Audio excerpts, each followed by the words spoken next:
Hello everyone, स्वागत है आप सभी का आपके अपने स्टडी प्लेटफॉर्म अंकित एकेडमी पर। दोस्तों, सीटेट पेपर 2 साइंस के लिए जैसा कि आप जानते हैं हमारा टॉपिक चल रहा था अम्ल, क्षार और लवण।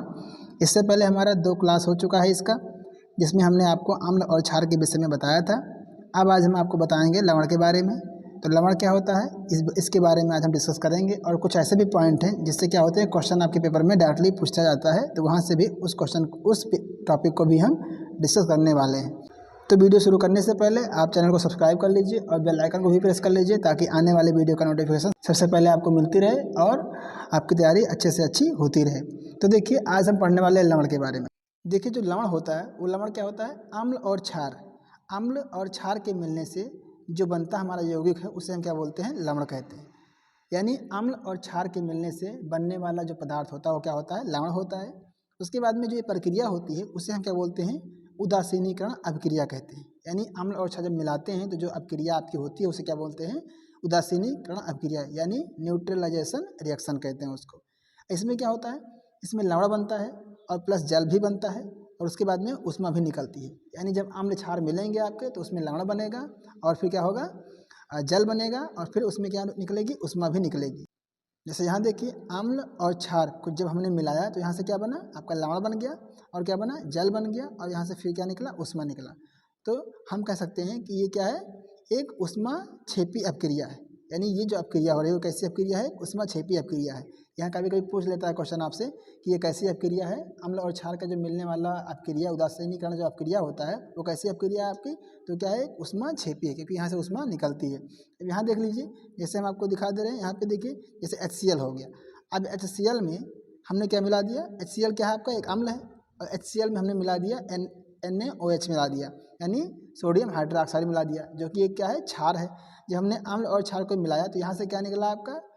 NaCl बन गया, और क्या बना आपका? H2O बना, और फिर क्या निकला? यहाँ से ऊष्मा निकला।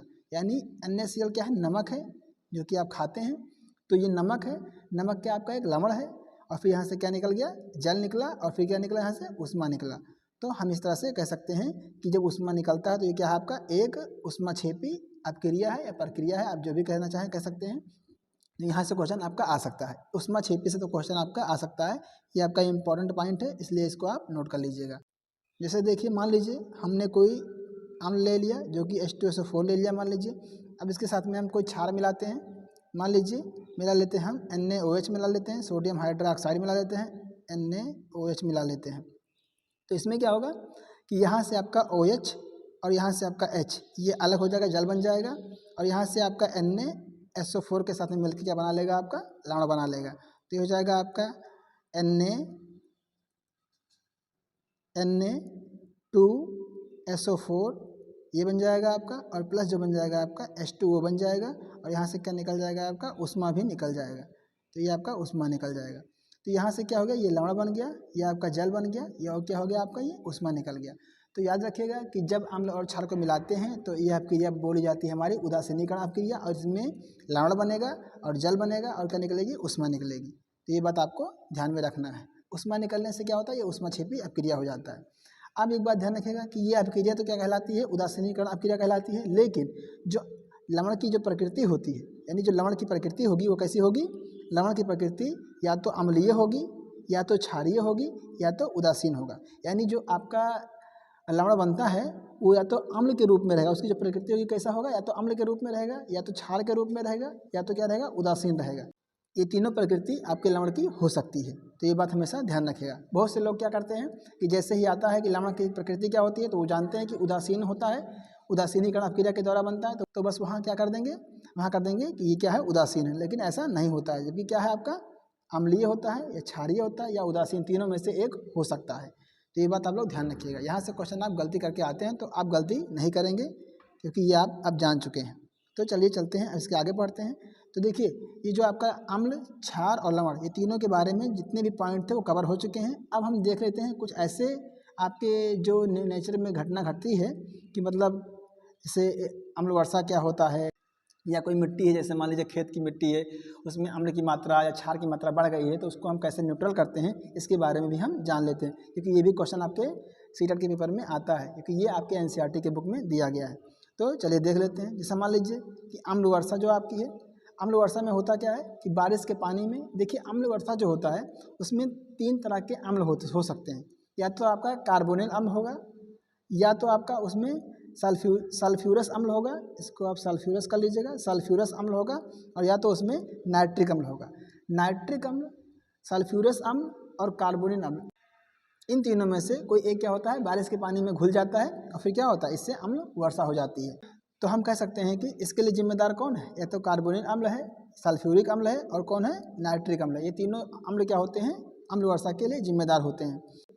तो चलिए यहाँ देख लेते हैं। जैसे मान लीजिए कि जब क्या होता है, बारिश के पानी में क्या होता है, कार्बोनिल अम्ल, सल्फ्यूरिक अम्ल या नाइट्रिक अम्ल मिल जाता है, तो पानी में क्या होता है, एसिड की मात्रा बढ़ जाती है, जो कि पानी में क्या होता है, पानी में घुल के नीचे चले आते हैं, जो जिसे हम क्या बोलते हैं, अम्ल वर्षा कहते हैं। तो जब बारिश होती है तो उसमें क्या होता है, कार्बोनिल अम्ल या सल्फ्यूरिक अम्ल या नाइट्रिक अम्ल मिल जाता है, और बारिश के पानी के साथ में क्या होता है, चले आते हैं नीचे, ये जिसे क्या बोलते हैं, अम्ल वर्षा कहते हैं। उसके बाद में अच्छा ये कैसे बनते हैं, कार्बोनिल अम्ल, सल्फ्यूरस अम्ल, या नाइट्रिक अम्ल कैसे बनते हैं, तो इसके लिए कौन से होते हैं, देखिए यहाँ पे अगर आपका सल्फर डाइऑक्साइड है, सल्फर डाइऑक्साइड से क्या बन जाएगा आपका, सल्फ्यूरिक अम्ल बन जाएगा। कार्बन डाइऑक्साइड से क्या बन जाएगा आपका, कार्बन डाइऑक्साइड से बन जाएगा आपका कार्बोनिल अम्ल, और जो ये आपका नाइट्रोजन डाइऑक्साइड है उससे क्या बन जाएगा आपका, नाइट्रस अम्ल बन जाएगा। अब चलिए देख लेते हैं कैसे बनता है ये। तो यहाँ देखिए जैसे SO2 के साथ में जब जल रिएक्शन करेगा, यानी H2O जो रिएक्शन करेगा तो बन जाएगा आपका H2SO3 बन जाएगा। तो ये क्या हो गया आपका, सल्फ्यूरस अम्ल हो गया, सल्फ्यूरस अम्ल हो गया, जो कि एक क्या है, अम्ल वर्षा के लिए जिम्मेदार है। उसके बाद में अगर बात करें CO2 की, तो जो CO2 कार्बन डाइऑक्साइड गैस होता है उसमें क्या होता है, जल यानी H2O मिल जाता है, और फिर क्या होता है, इसके साथ में बन जाता है आपका कार्बोनिल अम्ल यानी H2CO3। ये क्या हो गया आपका, कार्बोनिल अम्ल हो गया, जो भी क्या है, एक अम्ल वर्षा के रूप में नीचे चला आता है। अगर मान लीजिए बात करें NO2 की, NO2 की बात करें तो NO2 नाइट्रोजन डाइऑक्साइड ये होता है, H2O के साथ में जब मिलता है तो ये बना लेता है आपका नाइट्रिक अम्ल यानी HNO3 बना लेगा, जो कि क्या है, अम्ल है, और ये भी क्या होते हैं, बारिश के पानी के साथ में चले आते हैं नीचे। तो ये आपका कार्बोनिल अम्ल, सल्फ्यूरस अम्ल और नाइट्रिक अम्ल, ये तीनों क्या होते हैं, अम्लीय वर्षा के लिए जिम्मेदार होते हैं। तो क्वेश्चन आपका यहीं से पूछ लेता है कि बताइए इनमें से कौन सा क्या होता है, अम्ल वर्षा के लिए जिम्मेदार होता है। तो उसमें देखिए एक ये दे, इन तीनों में से एक दे देगा और बाकी 3 ऑप्शन अलग रहेंगे, जिनमें से आपको टिक करना रहेगा कि कौन सा ऑप्शन सही है। या मान लीजिए तीनों को दे दिया और लास्ट में दे दिया चौथा ऑप्शन दे दिया उपरोक्त सभी, तो आपको उपरोक्त सभी पे टिक करना होगा। तो ये चीज़ आप याद रखेंगे, तभी आप क्वेश्चन का आंसर सही से दे पाएंगे। तो अगर अम्ल की बात करेगा तो ये तीनों अम्ल जिम्मेदार होंगे अम्ल वर्षा के लिए।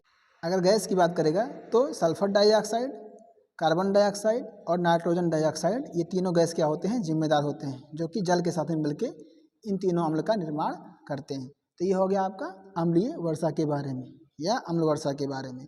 अब देख लेते हैं, आता है उदासीनीकरण अभिक्रिया, यानी उदासीनीकरण अभिक्रिया तो एक आपका हेडिंग है, समझ लीजिए। उदासीनीकरण का लीजिएगा, यहाँ पे कारण लिख लीजिएगा।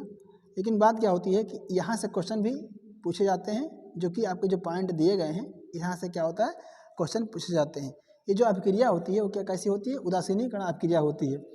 तो यहाँ देख लीजिए कि होता कैसा कैसे क्या है, जब पेट में एसिडिटी की मात्रा बढ़ जाती है यानी HCl की मात्रा बढ़ जाती है, तो करते क्या है, मिल्क ऑफ मैग्नीशिया यानी MgOH का होल ट्वाइस, एक क्षार है, इसको लेते हैं। तो जो अभिक्रिया होती है वो उदासीनीकरण अभिक्रिया हो जाती है, और हमें क्या होता है, रिलीफ मिल जाता है, यानी अम्ल को नियंत्रित कर लेता है। मिल्क ऑफ मैग्नीशिया जैसा कि आप जानते हैं, इनो लेकर आते हैं आप, कभी कभी जब आपको एसिडिटी हो जाती है तो आप इनो लेकर आते हैं, इसमें क्या होता है, MgOH का होल ट्वाइस यानी मिल्क ऑफ मैग्नीशिया भी इसे कह सकते हैं। ये आपका मैग्नीशियम हाइड्रोक्साइड उसमें मिला होता है, ये क्या है, क्षार है। इनो में क्या होता है, क्षार होता है, जिसमें क्या होता है, मैग्नीशियम हाइड्रोक्साइड होता है, MgOH का होल ट्वाइस यानी मैग्नीशियम हाइड्रोक्साइड होता है, जिसे हम मिल्क ऑफ मैग्नीशिया भी कहते हैं। तो ये चीज़ आप लोग ध्यान रखेंगे। अब देखिए मान लीजिए खेतों में, खेत की मिट्टी में अम्लता की मात्रा जब बढ़ जाती है तो उसमें चूना मिला देते हैं, यानी जब खेत में अम्ल रासायनिक खादों का प्रयोग करते हैं हम, रासायनिक खादों के प्रयोग से उसमें क्या होता है, अम्ल की मात्रा बढ़ जाती है, तो उसमें हम चूने का पानी मिला देते हैं, यानी MgOH का होल ट्वाइस या सिर्फ चूना मिला देते हैं। तो वहाँ पे दोनों में से कोई एक मिलाते हैं, या कैल्शियम ऑक्साइड मिला देते हैं या कैल्शियम हाइड्रोक्साइड मिला देते हैं। तो क्या करता है, ये दोनों क्या है, ये आपके दोनों क्षार हैं और ये दोनों क्या करते हैं, अम्ल के साथ में क्रिया कर लेते हैं। तो जो क्या है, अम्ल और क्षार के मिलने से मिट्टी क्या हो जाती है, उदासीन हो जाती है, यानी उदासीनीकरण क्रिया हो जाती है। तो मिट्टी क्या होता है, मिट्टी में अम्लता की मात्रा कम हो जाती है या अम्लता की मात्रा हट जाती है।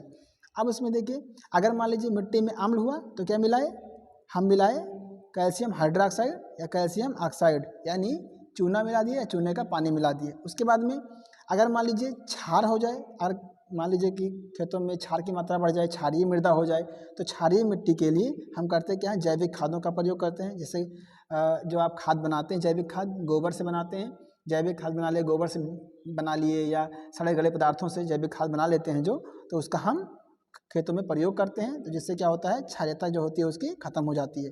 तो अम्लीय होने पर चूना मिलाएंगे और क्षारीय होने पर क्या करेंगे, हम जैविक खाद का प्रयोग करेंगे।